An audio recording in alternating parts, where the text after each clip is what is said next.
Good morning student. हमने lesson first crop production management में आप लोगों ने देखा था सबसे पहले कि क्रॉप क्या होती है। Crop when the plant in same kind are the cultivated in a one place और large scale is called crop. उसके बाद नेक्स्ट आ जाता है आपके type of crop. Season, India में सीजन कितने होते हैं? इंडिया में 3 सीजन होते हैं। उस आधार पर जो क्रॉप होती है वो होती है आपके 3 टाइप की, खरीफ क्रॉप, रबी क्रॉप और थर्ड थी आपके जायद क्रॉप, है ना। यहाँ तक हो गया था, इनको अपना डिटेल से देख लिया था। अब क्या होती है कल्टीवेशन जो होता है, किसी फसल को उगाने के लिए इम्पल्स जो किए जाते हैं, जो मेथड यूज़ किए जाते हैं, प्रोसेस होती है, वो क्या कहलाती है? इसकी एग्रीकल्चर प्रैक्टिस कहलाती है। अब आपको पता है कि इसकी जो खेती के लिए मेनली इन स्टेप को, ये 7 स्टेप है, इनको हमें फॉलो करना होता है, फॉलो करना होता है। सबसे पहले आती है आपके प्रिपरेशन ऑफ सॉइल। कितनी? 7 स्टेप है।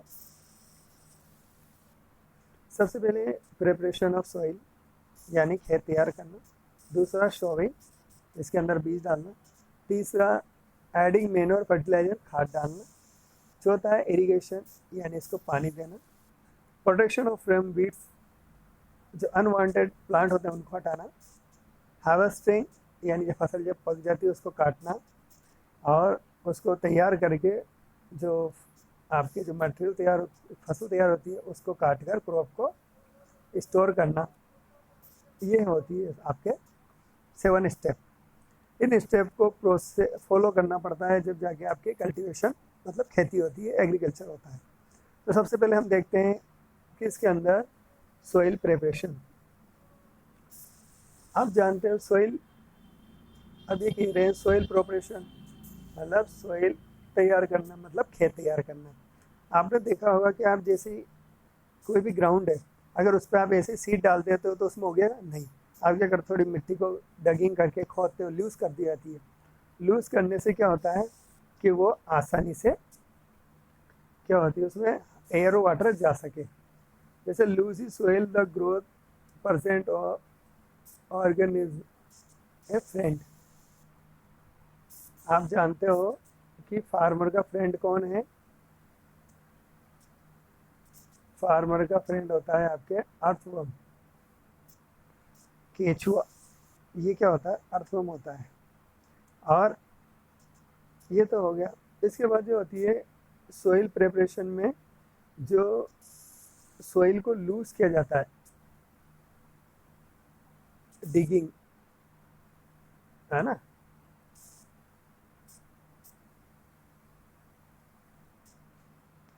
मतलब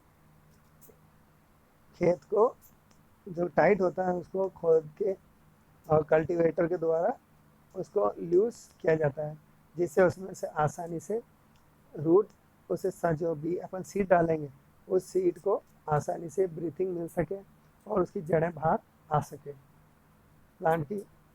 इसके लिए उसकी डिगिंग की जाती है और जो हम न्यूट्रिशन दें प्लांट को वो आसानी से वो एब्जॉर्ब कर सके।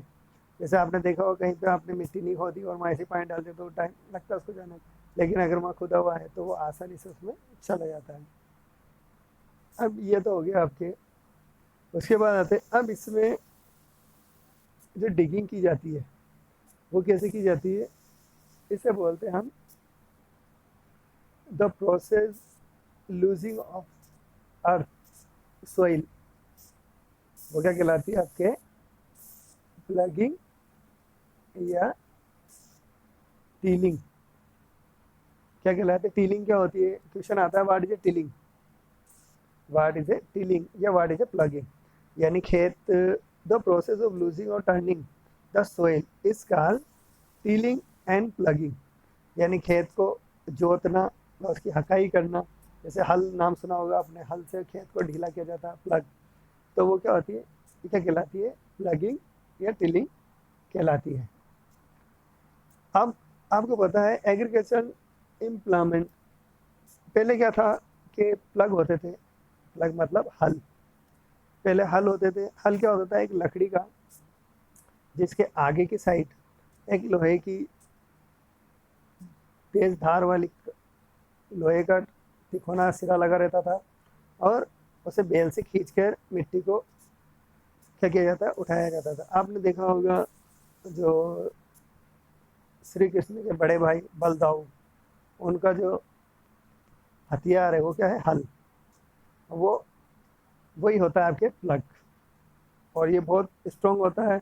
जो एनिमल जैसे ऑक्स, कैमल, हॉर्स, इनको काम में लेकर, और कैमल इनको लेकर इसकी प्लगिंग की जाती थी। लेकिन अब क्या है, एक और दूसरा होता है होई। अब ये क्या है, होई। होई एक आपने देखी होगी, ऐसी खुरकी, खुरपी टाइप होती है लोहे की, ऐसी होती है, जिससे क्या कहता है, मिट्टी को, वीडिंग को रिमूव करने में काम में लिया जाता है, और मिट्टी को ढीला करने में लिया जाता है, जिसे हम बोलते हैं होई, जिसे हिंदी में बोलते हैं खुरपी। और उसके बाद नेक्स्ट आता है, और अब जो है कल्टीवेशन जो होता है, आजकल जो कल्टीवेटर आ गया है वो आपने देखा होगा ट्रैक्टर के अंदर। ट्रैक्टर से हम क्या करते हैं, अब लेबर वर्क कम हो गया, हम सीधे, और टाइमिंग कम हो गया, ड्राइवर क्या करता है, कल्टीवेटर मशीन द्वारा पूरे खेत को हाँक देता है। तो ये आ गया आपके कल्टीवेटर। उसके बाद आता है शोविंग। शोविंग का मतलब होता है, हम क्या करते हैं कि अच्छी क्वालिटी के सीड को डालना, खेत के अंदर डालना, वो क्या कहलाता है, शोविंग कहलाता है। अब शोविंग के भी दो मेथड है। शोविंग के, शोविंग मतलब खेत के अंदर अच्छी क्वालिटी के बीज डालना, ये क्या कहलाती है, शोविंग कहलाती है, जिससे आपकी फसल अच्छी होगी, मतलब अच्छी खेती होगी। तो उसके लिए एक तो ट्रेडिशनल मेथड है। ट्रेडिशनल टू, आपने देखा होगा कि वहाँ पर दो ट्यूबवेल होती थी, वो पीछे बैलों के पीछे लगी रहती, जिसे हम क्या बोलते हैं, नाई, फनल पर टाइप लगा रहता है उसमें, और उस फनल से धीरे धीरे बीज को डालते रहते, खेत में चला जाता है। ये तो हो गई आपके ट्रेडिशनल। और आजकल क्या आ गई है, जो आ गई है सीड ड्रिलिंग मशीन, जो ट्रैक्टर के अंदर लगी होती है, जिसके अंदर एक साथ बहुत सारे सीड को डाला जाता है। सीड ड्रिलिंग, ड्रिलिंग मशीन, जिससे क्या होता है कि एक निश्चित दूरी पर बीज डलते हैं, और मशीन को उससे डाल दिया जाता है। उसके बाद नेक्स्ट आता है आपके,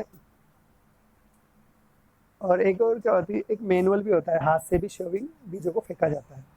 उसके बाद है तीसरी प्रोसेस है आपकी एडिटिंग मैन्योर एंड फर्टिलाइजर। जब आपने बीज डाल दिए तो खेत के अंदर उनको न्यूट्रिशन के लिए क्या किया जाता है, कि उनको न्यूट्रिशन दिया जाता है। अब खेत के अंदर जो न्यूट्रिएंट डाले जाते हैं उनका क्या बोलते हैं, मैन्योर। मैन्योर जानते हुए, जो पत्तियों से खाद बनाई जाती है उसे मैन्योर बोलते हैं।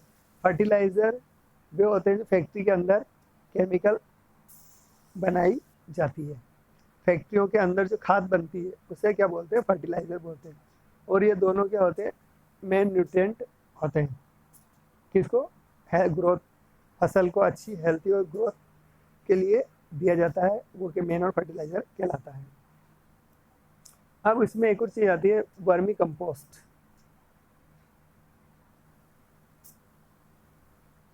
वर्मी कंपोस्ट क्या होता है, जो खाद बनाने, वर्मी मतलब डिकम्पोजर मैटर यूज करके ऑर्गेनिक मैन्योर से कंपोस्ट बनाई जाती है। वर्मी भी कंपोस्ट कहते हैं। हमने लास्ट ईयर अभी 7 उसमें पढ़ा था, आपकी 7 क्लास में था ना वर्मी कंपोस्ट।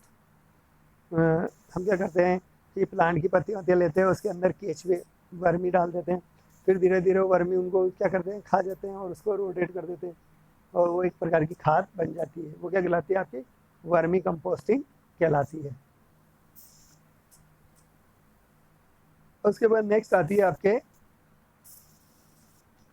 हाँ, अब जो फसल बोई जाती है ना, उसे बार बार चेंज करके बोला जाता है।